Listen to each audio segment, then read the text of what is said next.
आइए शुरू करते हैं। फिजिक्स के 10 क्वेश्चन का आंसर हम लोग बनाएंगे जो महत्वपूर्ण परीक्षाओं में आता है। प्रश्न है, रिक्टर स्केल क्या मापता है? तो इसका उत्तर होगा भूकंप की तीव्रता। भूकंप की तीव्रता को हम रिक्टर स्केल से मापते हैं और जिस यंत्र से इसको मापते हैं उसका नाम है सिस्मोग्राफ। अगला प्रश्न है, जब श्वेत प्रकाश एक पतली दीवार वाले खोखले प्रिज्म से गुजरता है तब निम्नलिखित में से कौन सा परिवर्तन देखा जाता है? तो जब खोखला प्रिज्म होगा तो उसमें से कोई परिवर्तन नहीं होता है। तो इसमें हमारा ऑप्शन है प्रकीर्णन, अपवर्तन, विक्षेपण, परावर्तन। कोई अपवर्तन या विक्षेपण नहीं, तो हम उत्तर नंबर 4 को लेकर आगे बढ़ेंगे। अगला प्रश्न है, किस माध्यम में ध्वनि तरंगों की प्रकृति अनुदैर्ध्य होती है? हम सब जानते हैं कि ध्वनि एक अनुदैर्ध्य तरंग है और माध्यम कोई भी हो ध्वनि अनुदैर्ध्य ही रहेगा। तो वैसा ऑप्शन जिसमें तीनों हो, ठोस, द्रव और गैस, ऑप्शन नंबर 4 सही होगा और इसको लेके आगे बढ़ेंगे। निम्नलिखित में से कौन से पृष्ठ तनाव के प्रभाव है? मतलब कि पृष्ठ तनाव के कारण से क्या क्या होता है, और ऑप्शन हमारे हैं कि एक पत्ते पर जल की बूंदें, हाँ सही है। साबुन के बुलबुले भी पृष्ठ तनाव के कारण बनते हैं। तेल और जल का पृथक्करण जो है, तेल और जल अलग अलग रहते हैं जिसका कारण है पृष्ठ तनाव।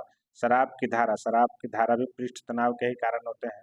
तो हमारा ऑप्शन 1 2 3 4 जो है 4 नंबर में है, 1 2 3 4 चारों सही होगा।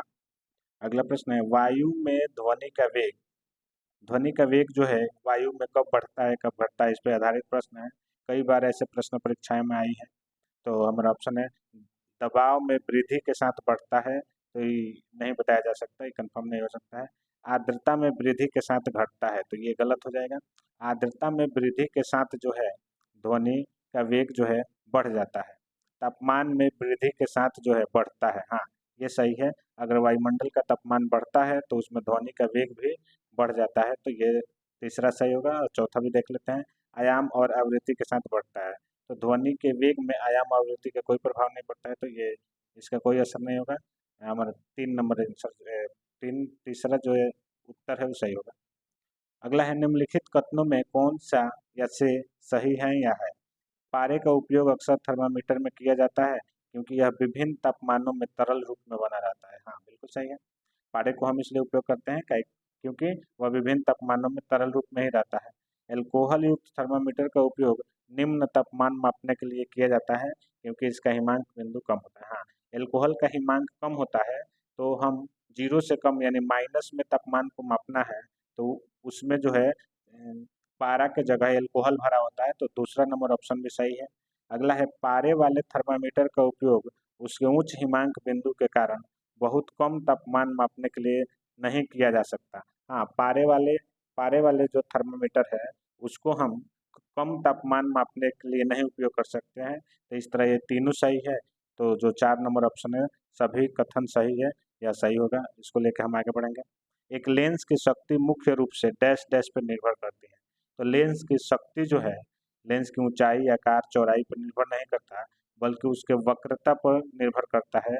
लेंस की वक्रता त्रिज्या जितना ज़्यादा होगा उसका शक्ति उतना ही ज़्यादा होगा। सिग्नल बैंडविड्थ के बारे में निम्नलिखित युग्मों पर विचार करें और सही विवरणों का चिन्हित करें। मतलब विभिन्न तरह के जो सिग्नल होते हैं, टीवी, रेडियो, हमारी स्पीच, हमारी आवाज़, तो उनका जो है बैंडविड्थ, उनका हर्ट्ज आगे दिया गया है, हमें देखना है कि इसमें कौन से सही है।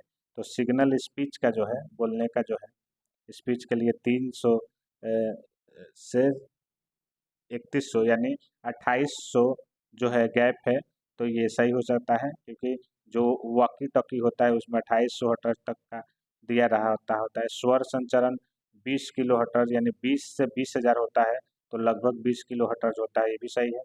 वीडियो सिग्नल 4.2 मेगा हर्ट्ज और टीवी सिग्नल 6 मेगा हर्ट्ज, दोनों जो है सही हो जाएगा। तो हमारा चारों सही हो जाएगा, 1 2 3 4, इस तरह चौथा आंसर हमारा सही होगा। इसके बाद है, निम्नलिखित में से किस कारण से पृथ्वी और चंद्रमा पर एक व्यक्ति का भार भिन्न भिन्न होता है? तो चंद्रमा पर किसी व्यक्ति का भार और पृथ्वी पर उसी का भार भिन्न भिन्न होगा। इसका कारण है कि इसका कारण गुरुत्वाकर्षण होना चाहिए, तो ऑप्शन देखेंगे चंद्रमा का उच्च गुरुत्वीय बल नहीं, ये अंतरिक्ष में रेडियोधर्मी तत्वों का व्यक्ति पर प्रभाव भी नहीं होगा। चंद्रमा का निम्न गुरुत्वीय बल, हाँ चंद्रमा का गुरुत्वीय बल पृथ्वी के गुरुत्वीय बल से कम होता है, इसीलिए वहाँ भार कम हो जाता है। और अगला होगा, हाल ही में समाचार में चर्चित प्राकृतिक घटना सूर्य प्रभा मंडल निम्नलिखित में से किसके कारण होती है। तो जो हम लोग कई बार देखे हैं कि जब हम दिन में सूरज के तरफ देखते हैं तो सूर्य के चारों तरफ एक गोल जो है सफेद जैसा प्रभा मंडल दिखता है।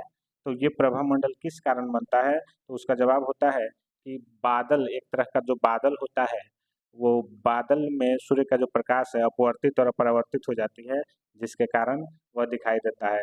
वो जो बादल होता है वो बर्फ के रूप में होता है और उस पर प्रकाश का अपवर्तन और परावर्तन होता है, उसी के कारण ऐसा दिखाई देता है। जो हम ऑप्शन में स्थलीय ताप तो नहीं, प्रकाश के विवर्तन भी नहीं होगा, परावर्तन अपवर्तन यानी 2 और 3 जो है वो सही होगा। तो इस तरह हम लोग 10 प्रश्न का उत्तर दिए। अब आइए देखते हैं कि इसमें से कितने प्रश्न जो है हमारा सही होता है। तो हम उत्तर को और देख रहे हैं। उत्तर जो है दूसरा अटेम्प्ट हम लिए थे, एक बार हम इसको बना लिए हैं। तो दूसरे में हम लोग देखें कि 10 का 10 प्रश्न सही है और हम चाहें तो इसका सॉल्यूशन भी देख सकते हैं, जो हम रिवाइज करने के क्रम में इसको देखेंगे। तो आइए हम लोग 10 प्रश्न बनाए, 10 में 10 सही हुआ। आपको यह टेस्ट कैसा लग रहा है? आपको अगर अच्छा लग रहा है तो हम कमेंट में ज़रूर बताएं, हम इस टेस्ट को जारी रखेंगे। धन्यवाद।